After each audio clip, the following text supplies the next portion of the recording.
Okay, let's talk about pedal effects. Pedal effects I used to own in my day were noisy and clunky. Obviously, this is not the case today, or maybe I just heard the wrong pedal boxes back then. Modern pedals really feel like mini supercomputers in disguise, and they sound spectacular. I'm still super deep into URAC modules, and it's still my go-to place for all things fun and experimental.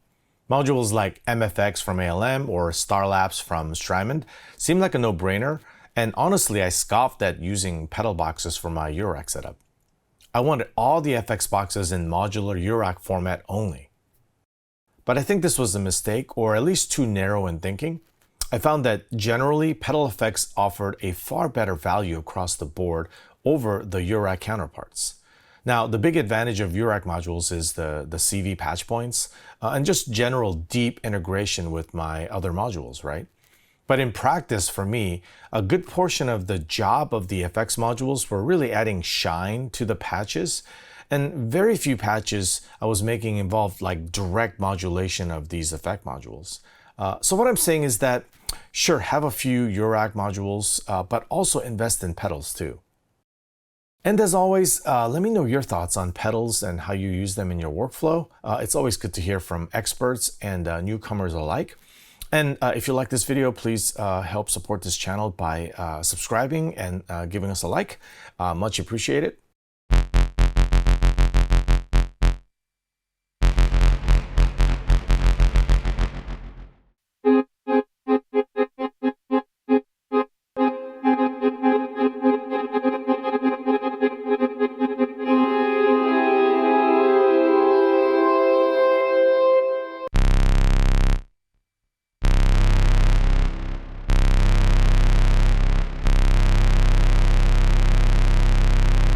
Okay, so the first up is the Eventide H90.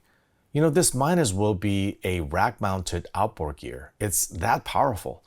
Besides the obligatory foot switch, this pedal feels more like a desktop synth than a guitar pedal, honestly. Physically, it's got 4 ins and 4 outs. That's quite an impressive set of physical I/O for a guitar pedal. In fact, it's even got a USB-C input for you to integrate the H90 directly to your computer, complete with a free controller app. The huge screen is also super nice, and just all the knobs, they just feel really intuitive. So the first thing I noticed is the classic Eventide sound. I'm pretty familiar with Eventide products as I've used them a lot back in my studio days. Eventide definitely has a distinct digital sound that's lush, warm, and actually quite musical. Again, this is a generalization and an oversimplification, but I noticed this with some of the chorus and doubling effects, which definitely had a comfortable, familiar vibe. There are plenty of new algorithms to explore and geek out on as well. There is an encyclopedic amount of effects and possibilities, and I'm going to enjoy this pedal for a long time.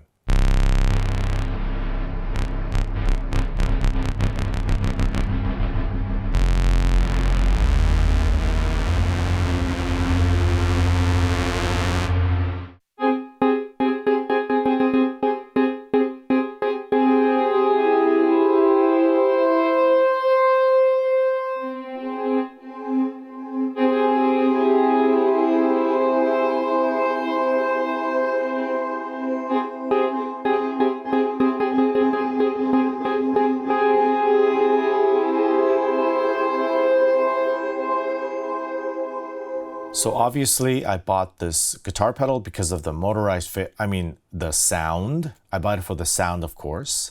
And the pedal sounds huge. It sounds great. The motorized fader, yeah, it's gimmicky, but like in the best sense of the word. It's got so much character, especially when you set it to its throwback vintage 12-bit lo-fi modes. Navigating is like a breeze, and tweaking and experimenting with the algorithms are such a joy thanks to surprisingly the motorized faders and these like really cool industrial designed LED buttons. Countless hours of fun times.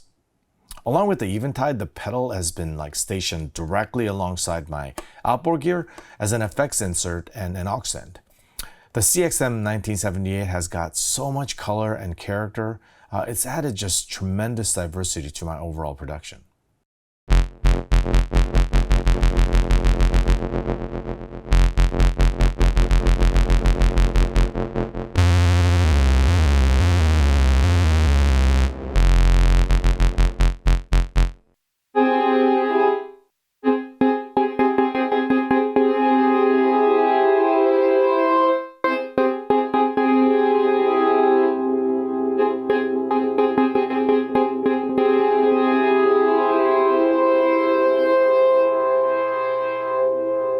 So speaking of color and character, let's talk about the Zen delay. So this technically isn't a guitar pedal. Notice the lack of guitar foot switches. It's officially called a desktop instrument, but for this top 5 list, I felt that the Zen delay really belonged on this list. Describing the Zen delay, I mean, it's musical, it's intuitive. You can definitely saturate and overdrive your sounds with like distinct color and character. It can get a little noisy if you drive it, especially when you like crank up the filter. There's literally like a drive knob. It can sound smooth or gritty or just downright nasty. Like a lot of Erica synth products, you can just plug your sound and go. It's easy to use, fun, and just totally intuitive. So I have to call special attention to the Zen delay, industrial design, because there are plenty of companies that deserve extra praise, and Erica Synth is definitely one of them. The knobs are just so beautiful, and it's just so super fun to engage with. The layout and the overall like look and feel is slick, and it just makes you want to use it more. The valve tube circuit dead smack in the center certainly looks really cool. I don't know how it affects the sound per se, since I can't really A/B compare it with it on or bypassed. But I'm thinking it definitely adds some secret sauce. Anyway, Zen delay is just a joy.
I have such a vivid memory of my first time with the Hologram's Microcosm, and I think most people do when you play with it for the first time. I remember just plugging in my Decker's Dream and playing around with it, and kind of like magically the microcosm comes to life. It's really a idea generation machine, yes, but it's got like enough controls for you to tame them into useful nuggets, if that makes sense.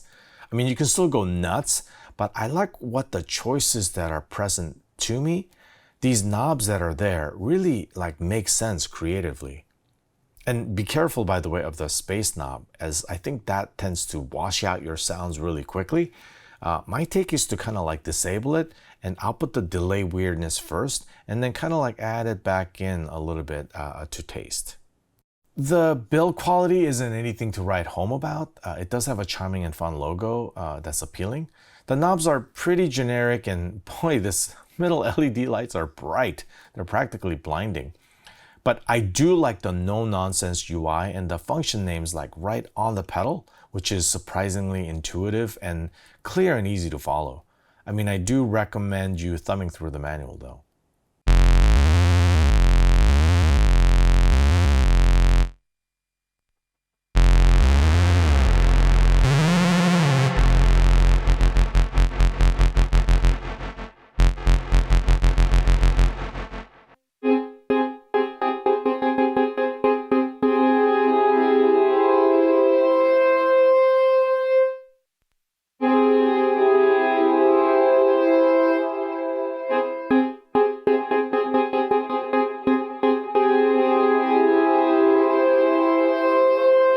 I have to give a lot of credit to Strymon, especially the Big Sky.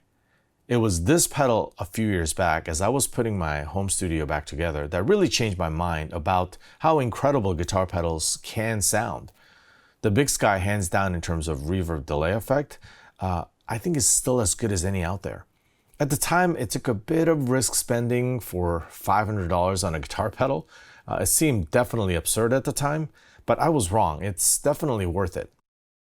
With the rotary dial and these big old school monochrome LEDs, and now this like iconic electric blue finish, you could say it's a modern classic.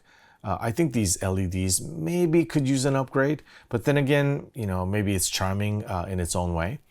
This is definitely the most guitar pedal-like out of the 5. But you have to commend Strymon for like daring to put so many knobs and controls at the time for it to still be relevant to this day. Quite forward-thinking maybe, not just for guitar players, but it seems like they were also open to having this be used by non-guitarists, synthesists, and musicians alike. Okay, so this is my personal list, but I would love to know from you guys your top pedals.